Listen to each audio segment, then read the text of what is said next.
Existen un montón de plataformas y formatos para tener tu portafolio. Son tantas que a veces nos quedamos un poco paralizados y terminamos no haciendo nada. Pero ¿qué pasaría si te digo que puedes hacer tu portafolio en la herramienta que más dominas? Como por ejemplo Figma. Si este tema te interesa, quédate viendo porque en este video vamos a hablar sobre las ventajas y desventajas de tener tu portafolio en Figma, todo lo que debes tomar en cuenta para hacerlo en este formato e incluso un pequeño paso a paso de un proceso que yo te recomendaría para hacer tu portafolio en Figma. Hola a todos, ¿cómo están? Yo soy Grecia y estos últimos meses he estado bastante dedicada haciendo mi portafolio porque es una de esas cosas que hay que estar actualizando todo el tiempo, estés buscando trabajo o no, para que luego cuando llegue el momento en el que verdaderamente lo necesitas, no tengas que empezar esta tarea titánica desde cero. Y últimamente decidí hacer mi portafolio específicamente en Figma en formato tipo presentación. Entonces tengo un montón de como reflexiones y conocimiento que he aprendido haciendo mi portafolio que quiero compartir hoy con ustedes en este video. Decidí hacer mi portafolio en Figma esta vez porque estuve hablando con algunos amigos que acaban de encontrar trabajos recientemente y sus portafolios lo han tenido en Figma. Entonces esto ya me hizo pensar que es una posibilidad, que hay personas ahí afuera teniendo éxito haciendo su portafolio en Figma. Y por otro lado porque me pareció un formato como un poco más sencillo para contar una historia como al estilo de una presentación que por ejemplo el escribir un formato muy largo tipo ensayo, que es como lo que usualmente yo había hecho. Así que la verdad me parece muy buena opción y bueno, no me quiero adelantar mucho, vamos a empezar parte por parte. Lo primero que vamos a ver es cuáles son las ventajas realmente de hacer tu portafolio en Figma. La primera ventaja es que es relativamente de bajo costo. Tú puedes crear tu portafolio en Figma en la versión gratis si lo deseas, o si quieres utilizar algunas de las funcionalidades pagas, como por ejemplo los videos, puedes pagar tu suscripción de Figma, pero no es tan costosa, cuesta alrededor de $15 mensuales. Entonces me parece que es una buena opción. Cuando haces tu portafolio en Figma, además no necesitas tener un sitio web, o quizás sí lo podrías tener, pero es opcional, así que tampoco necesitas pagar recursos extras para un web hosting o algo por el estilo. La segunda ventaja es que es una herramienta que tú ya dominas. Quizás si tú utilizas Figma constantemente, ya sea FigJam para hacer flujos y para hacer wireframes, o ya sea Figma para crear tus diseños en alta fidelidad, lo más probable es que estés muy familiarizado con Figma y que se te haga mucho más fácil crear herramientas en Figma que por ejemplo en un sitio web. La tercera ventaja es el storytelling. Este formato de Figma, al hacerlo tipo slides, te facilita un poco el contar una historia, el utilizar diferentes recursos, diferentes imágenes, videos o prototipos para contar la historia de la mejor manera. Es mucho más fácil crear una historia que sea llamativa o crear una narrativa a través de presentaciones, imágenes y videos que hacerlo a través solamente de texto. Y además esto hace que el lector quizás esté un poco más metido en la historia, metido en la idea, que cuando lo haces tipo ensayo. La ventaja número 4 es que no necesitas escribir tanto. Sí vas a necesitar escribir y asegurarte de que hable por sí solo el portafolio, pero es más fácil escribir por ejemplo algunas cosas a manera de bullet points, o que no necesariamente estén tan conectadas, sino que sea por ejemplo un párrafo aislado y luego cuando pasas de diapositiva empiezas a hablar de otra cosa, y esto hace que la historia sea como más fácil de poner junta y no tengas que crear como que tantos párrafos conectores, o no tengas que escribir unos párrafos tan largos. Y por último, Figma además tiene la facilidad para agregar contraseñas, o sea que si uno de tus proyectos está protegido con NDA o con cláusulas de confidencialidad, igual puedes tenerlo en tu portafolio y simplemente agregar una contraseña que vas a compartir con los reclutadores. Ahora hablemos un poco de los riesgos o las cosas que no son tan positivas de tener tu portafolio en Figma. El primero es que igual necesitas asegurarte de que agregas texto y contexto suficiente a todo lo que haces. Al igual que como lo hemos hablado en videos anteriores, no es suficiente solamente poner imágenes. Necesitas poner texto, necesitas aclararle a las personas qué es lo que están leyendo y necesitas necesitas dar suficiente información para que una persona que no conoce el proyecto lo pueda entender. El segundo riesgo es que quizás en algunos casos igual necesites tener una plataforma centralizada donde compartes todos tus proyectos. Esto es opcional porque en Figma podrías muy bien crear un menú en donde muestres todos los diferentes proyectos que tienes, pero quizás no siempre va a ser el caso. Entonces puede que necesites igual una plataforma en donde concentres todos tus proyectos y así se te haga más fácil compartir un solo link. Especialmente algunas plataformas tienen límite, por ejemplo, de agregar un solo link cuando agregas tu portafolio.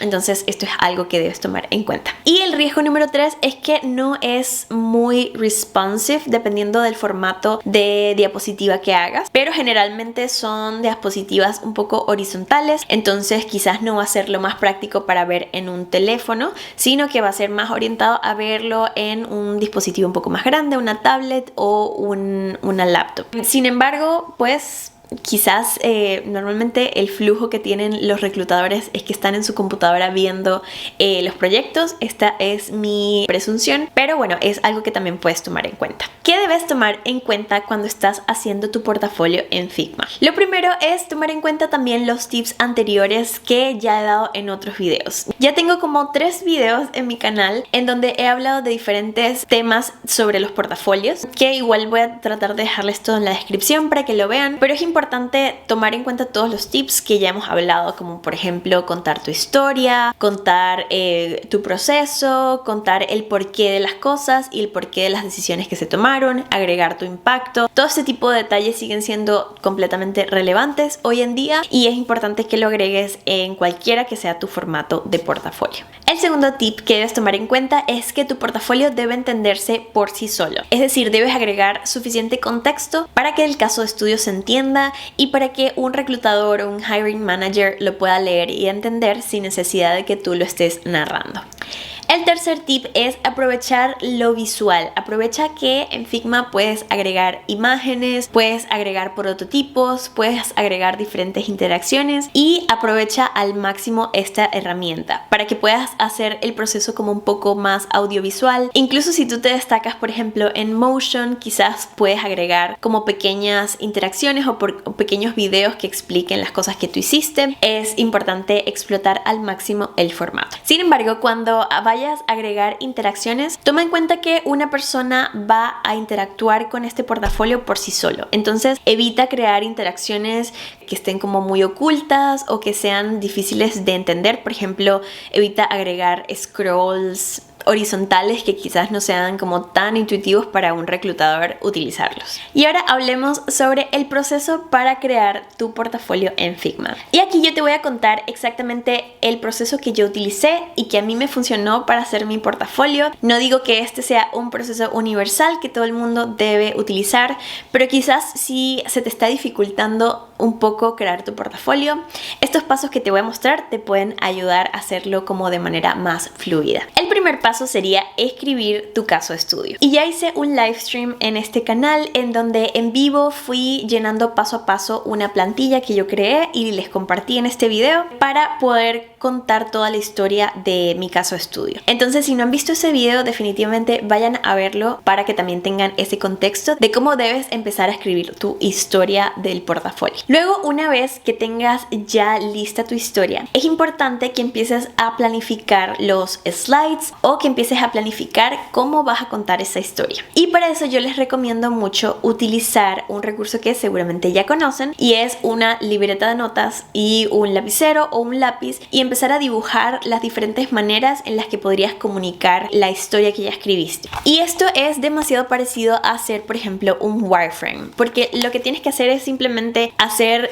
como una versión en chiquito de diapositivas. Yo lo que hago es dibujar un montón de rectángulos y luego voy dividiendo en cada rectángulo lo que sería una diapositiva. Y ahí empiezo como a planificar la historia global. A veces es más difícil si no tienes como una planificación empezar e irte diapositiva por diapositiva y luego ya no tienes idea de qué vas a poner en la próxima. Entonces, para evitar esto, lo mejor que puedes hacer es como ya tener en cuenta qué es lo que vas a poner en la presentación, cómo van a ir todas esas, digamos, slides una detrás de otra y cómo te ayudan a contar la historia global. El paso número 3 sería empezar ahora a crear plantillas de cómo vas a crear tu presentación. Y esto lo puedes hacer utilizando, por ejemplo, plantillas que encuentres en la sección de Community, o tú mismo puedes crear las plantillas que vayan con tu branding personal o que vayan con el branding del proyecto. Como sea que lo quieras hacer, es importante que tengas un par de estilos que tú sepas que puedes utilizar. Entonces, esto te va a ayudar como a no tener que complicarte diapositiva por diapositiva, sino que tú ya sabes, ok, necesito una diapositiva que tenga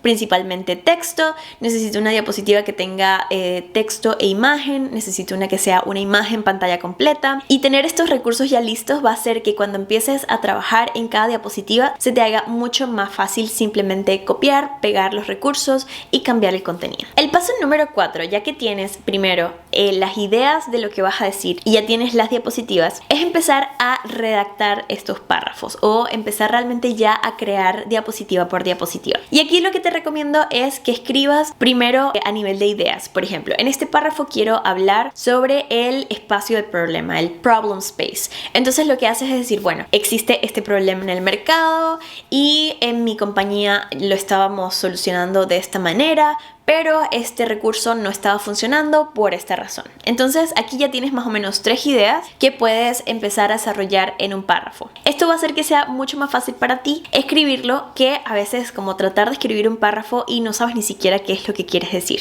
El paso número 4 sería irte a refinar esta redacción o refinar este texto que acabas de crear. Hoy en día con plataformas como ChatGPT, como Notion AI o como incluso Grammarly, es súper fácil irte a corregir tu párrafo y asegurarte de que tienes una buena gramática. Así que ya hoy en día no tienes excusas para tener un párrafo mal redactado o que tiene errores gramaticales. Lo que yo te recomiendo es que trates de escribir el párrafo completo de la mejor manera que tú puedas con tu nivel de redacción y luego te vayas, por ejemplo, a ChatGPT y le puedes poner un prompt que diga escribe esto de mejor manera, o escribe esto de una manera más concisa, o escribe esto pero en un párrafo más corto. Este tipo de prompts hacen que ChatGPT como que pueda procesar esta información y dártela como mejor redactada, y a mí me parece que es muy útil. Así es como yo he estado redactando mi portafolio. El paso número 5 sería, ya que tienes toda la historia completamente contada, completamente narrada, entonces ahí empezar a agregar las imágenes que necesites como respaldo de estas historias. Además, aprovecha para refinar, por ejemplo, prototipos, como todos estos wireframes, todos los mockups que tienes. Si tienes pequeños videos de las interacciones, asegúrate también de agregarlo. Agrega todo lo que ayude a que tu caso sea completamente sólido y que se note que tomas atención de los detalles de principio a fin.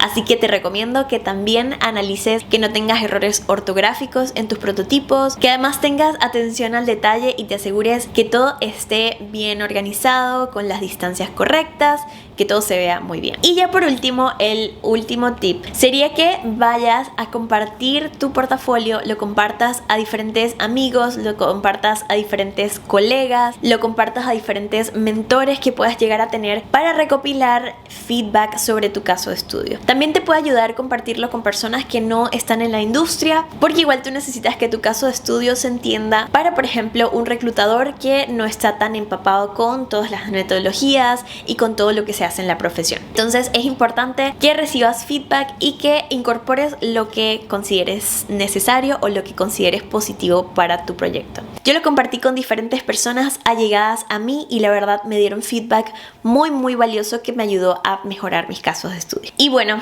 siguiendo estos pasos, yo creo que es posible que logres sacar tu portafolio más pronto y de una manera organizada. Este proceso a mí me ayuda mucho a poder avanzar más rápido en el portafolio portafolio, aunque no les voy a mentir, la verdad le dediqué muchísimas horas a mi portafolio y creo que a veces esto pasa cuando estamos haciendo algo creativo o cuando queremos hacer algo lo mejor posible, generalmente pues toma bastante tiempo. Y bueno, creo que es algo que también hay que aceptar un poco y reconocer, no es un trabajo sencillo, así que si tú estás haciendo tu portafolio ahorita, te deseo mucha fuerza, mucho ánimo y que lo termines súper bien. Y bueno amigos, eso fue todo por este video. Espero que les haya gustado, espero que les sea útil para ustedes creando su portafolio. Y si fue así, por favor háganmelo saber, la verdad me hace muy feliz leer los comentarios que me dejan. A veces cuando me dicen que este contenido les ayudó a encontrar un trabajo o que les ayudó a solucionar la duda que tenían en este momento. La verdad siempre leo los comentarios y les respondo, así que los veo por ahí si me escriben. Y también recuerden suscribirse a este canal y darle me gusta para que le llegue a más personas, para que le llegue a alguien que lo necesite. Muchas gracias por ver hasta aquí, nos vemos en la próxima. Bye.